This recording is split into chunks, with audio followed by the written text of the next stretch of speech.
አሁን በዚህ አፍታ አፍሪካ ምን አይነት ሁኔታ ላይ ነች? መለያየታችን ምን አይነት ዋጋ እያስከፈለን ነው? የኛ መለያየት ለአውሮፓና አሜሪካ ሰርግና ምላሻቸው ነው። በአንድም በሌላ ግጭት የሌለበት የአፍሪካ ክፍል የቱ ነው? ምን አይነት አሳዛኝ ሁኔታ ውስጥ እንዳለን እንድታውቁ የተወሰኑትን ልጥቀስላችሁ። ወደ ሰሜን ሞዛምቢክ ሂዱ። በግጭቱ ምክንያት በነዳጅ ሀብት የተባረከችው ሞዛምቢክ ተፈጥሮ የለገሰቻትን ስጦታ መጠቀም አትችልም። ወደ ሶማሊያ ሂዱ፣ ግጭት አለ። እዚያውን ባለንበት ኢትዮጵያ ግጭት አለ። ወደ ደቡብ ሱዳን አቅኑ፣ ግጭት አለ። ወደ ሱዳን ጎራ በሉ፣ ግጭት አለ።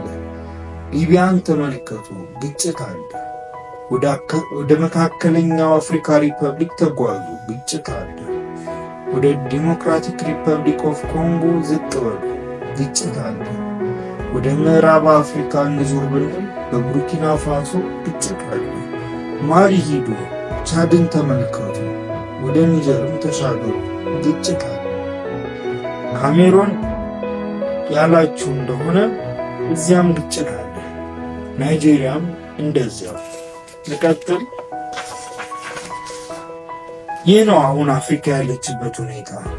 በአህጉራችን ውስጥ ባሉ ሀገራት መካከል ሊኖር ስለሚችል የንግድ ግንኙነት እንኳን እንነጋገር ብንል እንዴት ነው አንድ ሰው ከኢትዮጵያ እስከ ሴኔጋል ያለ ችግር የሚጓዘው?